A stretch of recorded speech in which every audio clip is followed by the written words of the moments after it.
When I grew up in Harlem in the 40s and 50s, I never heard a gunshot.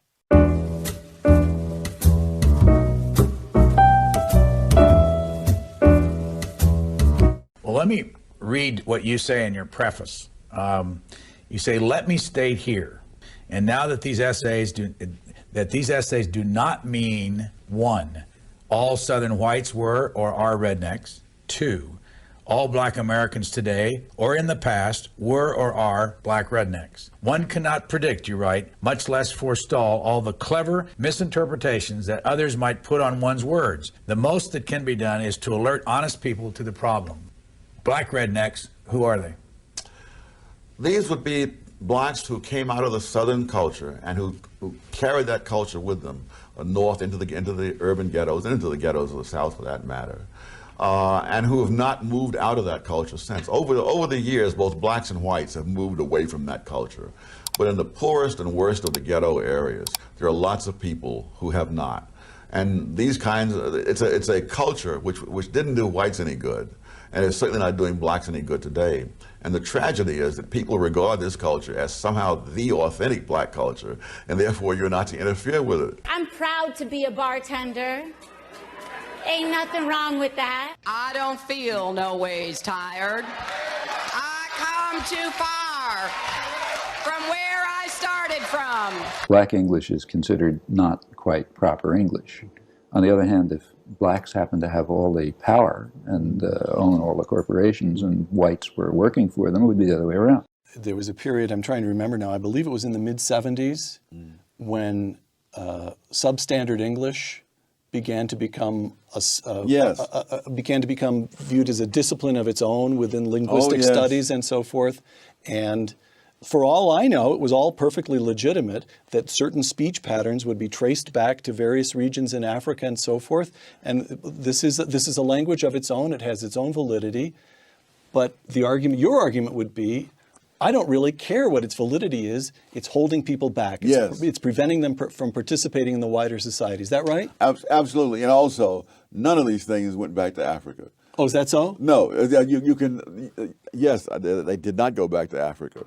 If you look at the peach, for example, using the word axe for ask and stuff like that, all of that goes back to the South, and it goes back to the parts of Britain from which white Southerners came. So if you trace calling hog entrails chitlins, that was in a certain section of Britain, the section from which whites moved into the South, and they were known as rednecks and crackers in Britain in centuries past, before they ever set foot in the South. So the whole thing is as phony as the $3 bill. In Intellectuals and Race, you cite an observation by the intelligence expert, IQ scientist James Flynn, that just stopped me cold. After the Second World War, you've got large numbers of American troops remaining in Germany. For that matter, there's still several tens of thousands there today. And both black and white American soldiers had children with German women. And Flynn discovered that those children growing up in Germany showed no IQ differences at all. The black kids and the white kids, the same. Professor Flynn concluded that the reason was that the offspring of black soldiers in Germany grew up in a nation with no black subculture, close quote. Which means what? Which means they experienced exactly the same expectations. Is this No. The expectations are external. The culture in which they grew up was not the culture in which black kids grew up in America today. So they had. There's no gangster rap that was pervasively available in Germany. So here's what I'm getting. There is something about black subculture in America today that holds African Americans themselves back? Yes, because that very same subculture held whites in the South back as well. That in the time, this mental testing in the First World War turned up, among other things, the fact that whites from various 4 or 5 southern states scored lower on the mental test than blacks from 4 or 5 northern states. And so it really was a question of the subculture that was there, which was a handicap to both. I could go on for days about the social degeneration. But let me give you just one quick example. When I grew up in Harlem in the 40s and 50s, I never heard a gunshot. Now, I'm sure someone fired a gun somewhere in Harlem, but it was not such a pervasive thing that you had to hear it. I have relatives in Washington. I asked them the same question. People in my generation. Growing up in Washington, D.C. Yes, and low-income black neighborhoods. Did you ever hear a gunshot when you were growing up? And the answer was no. I have relatives in North Carolina. I asked the same question. No. And now, people in housing projects especially, they put kids, some of them, to bed in bathtubs so that they won't be hit by stray bullets in the night. Now we take it for granted that there's tremendous levels of crime and violence in the black community. That was not always the case. In the 20s, it was very common for white celebrities, including George Gershwin and William Faulkner, to go up to Harlem not only for entertainment places, but to go into private homes of people they knew. And Gershwin played Rhapsody in Blue in this home where Walter White lived. Milton Friedman, when he was a graduate student at Columbia, he and the lady he later married would go dancing at the Savoy Ballroom in Harlem. And he said, we had no fear of being mugged or accosted on the street or anything like that. I've heard you say, Tom, when you were a boy growing up in Harlem yourself, your own neighborhood felt totally safe to you. Not totally safe to you. I wouldn't exaggerate, but there's nothing resembling today. I mean, I did sleep on hot nights. I would sleep out on the fire escape.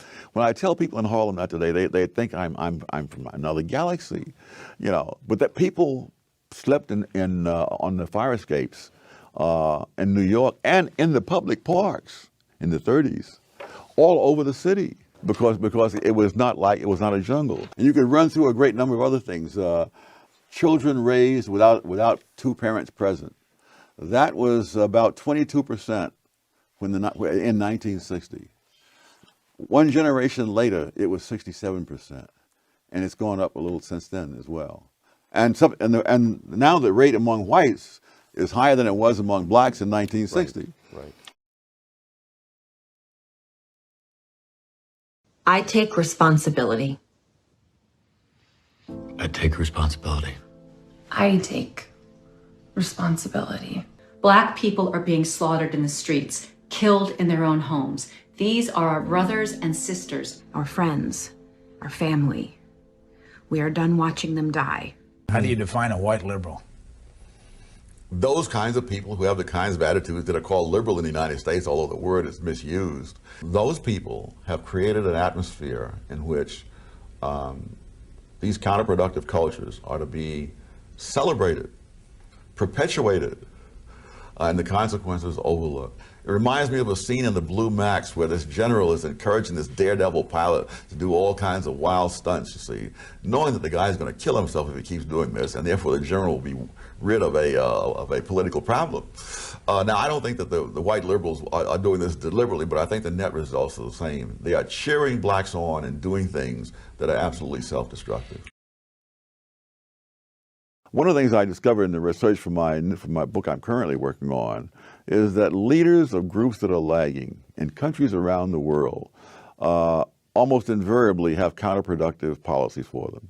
And it makes perfect sense, because insofar as members of lagging groups assimilate into the values and achievements of the larger society, they don't need those leaders. I mean, there's no mystery to me as to why Jesse Jackson says what he does, or Al Sharpton and others, because that benefits them, but it does not benefit the people they lead.